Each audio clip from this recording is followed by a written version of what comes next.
Hello বন্ধুরা, welcome back to নবিতাস blog. তো কেমন আছি সবাই? আশা করছি সবাই খুব ভালো আছে। আর আমরা বেশ মোটামুটি আছি, একেবারে যে ভালো আছি সেটা বলতে পারছি না, কারণ বাড়িতে শরীর খারাপ। এতদিন মাসিকে নিয়ে প্রায় 1 মাস হয়ে গেল বাংলাদেশ থেকে আসছে, তো ওনাকে নিয়ে ডাক্তারের কাছে দৌড়াদৌড়ি করতে হচ্ছে। ওনার একটা ভাইটাল প্রবলেম দেখা দিয়েছিল, যার জন্য আর আমার তো গলার অবস্থা ভীষণই খারাপ। আওয়াজে বুঝতেই পারছো। সকাল সকাল ট্রেন ধরতে হলো, কারণ আজকে আবার যেতে হবে সেই সোনার। আর চারিদিকে দেখো বৃষ্টি হয়ে পুরো জল থই থই হয়ে গেছে। তো তার মধ্যে আমরা চলে এসেছি এখন রানাঘাটে, একদম আর্লি মর্নিংয়ে বেরিয়েছি। এবার হচ্ছে রানাঘাটে আমরা ট্রেনের জন্য ওয়েট করছি। ট্রেন আসলে তারপর আমরা উঠে পড়ব। পেছনে যে ট্রেনটা দেখছো ওটা হচ্ছে তোমার 5 নম্বরের ট্রেন। ওই ট্রেনটা গ্যালোপিন নয়, 6 নম্বরেরটা গ্যালোপিন, কারণ অনেকক্ষণ বসে থাকতে হয়। আর আমি গ্যালোপিনে যাই এই জন্যে যে আমার পা না পুরো ফুলে, ট্রেনে আমি সামান্য মাঝের গ্রাম থেকে রানাঘাট যাই, তাই আমার পা ফুলে একাকার হয়ে যায়। আর এতটা লং জার্নি যেতে হবে, জানো তো কী কষ্ট হয়, পায়ে পুরো যন্ত্রণা উঠে যায়। তো যাই হোক, লেডিসে উঠে বসেছিলাম। আর বসার পরে লেডিসের সে কি ঝগড়াঝাটি মারামারি, গাইস কি বলবো, সকাল সকাল এত চুলোচুলি হয়ে গেল। তো তারপরে আমি তো জানলার পাশে একটা সিট পেয়েছিলাম, মাসি আমার পাশেই বসেছিল, আর তার পাশে একটা মেয়ে বসেছিল। তো যাই হোক, সকাল সকাল কলা খেয়ে একটু এনার্জি বাড়িয়ে নিচ্ছিলাম, কারণ ভীষণই শরীরটা খারাপ লাগছিল। আর দেখো পুরো এইটুকু আসতে না আসতে পুরো ঘেমে চুমে একাকার, এত বিচ্ছিরি গরম, একটা গুমসো গরম, ঠিক আছে, ভীষণই শরীর খারাপ হয়ে যাচ্ছে। তো তারপরে বসে আর কি চলে এসেছি আমরা ডাক্তারখানায়। আর বসে আছি ওয়েটিং রুমে, নামটাম লেখিয়ে। তার মধ্যে দেখো আমার অবস্থা পুরো উড়ো কাকের মতো চেহারা, সেই চুলের মধ্যে মনে হচ্ছে কাকের বাসা হয়েছে।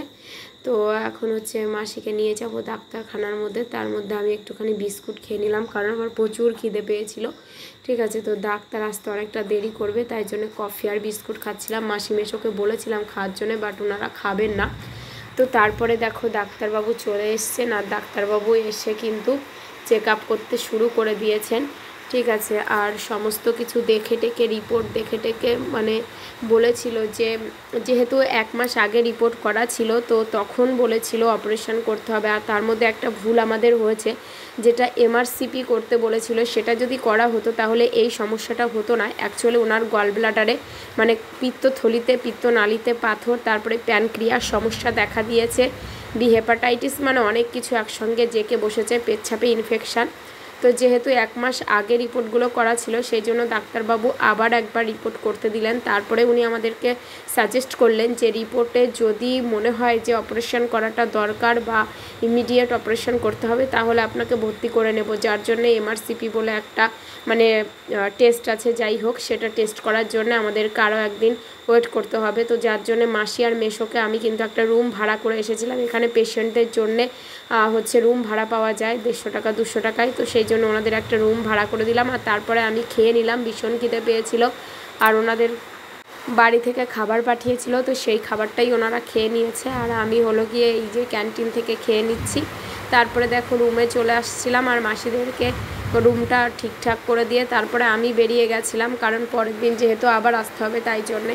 তো যাই হোক, ভগবানের কৃপায় রিপোর্টটা খুব ভালোই ছিল, কোনো কিছু সমস্যা হয়নি। ডাক্তারবাবু বলেই দিয়েছিলেন যে হচ্ছে ওষুধের দ্বারাই সব কিছু ঠিক হয়ে যাবে। তো এইটাই হচ্ছে সবচেয়ে বড় একটা দুশ্চিন্তা মুক্ত হওয়া গেল। আর পরের দিন আমি ভিডিও করতে পারিনি, এই ভিডিওর মাধ্যমে এই সমস্ত কিছু আমি শেয়ার করে দিচ্ছি। তো দেখো আমি আবার সোনারপুর লোকাল সোনারপুর থেকে আবার মাঝিগ্রামের টিকিট কেটে আমি বাড়িতে চলে এসেছিলাম, আর ওনাদের ওখানে রেখে এসেছিলাম।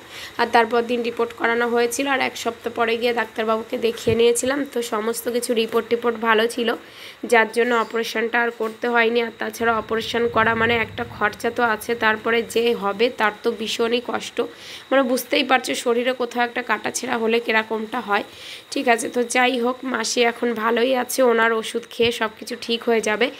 আর তার জন্যে আর কি আমরা খুশি খুশি চলে আসলাম। আর তারপর দিন এই যে দেখো ছোটো একটা কিউট বেবির সঙ্গে দেখা হয়ে গেছিলো, কি মিষ্টি দেখতে। ও আমার সঙ্গে এসে অনেকটা সেলফিও তুলে নিয়েছিল। তো চলো সবাই ভালো থেকো, দেখা হবে নেক্সট ভিডিও, টাটা।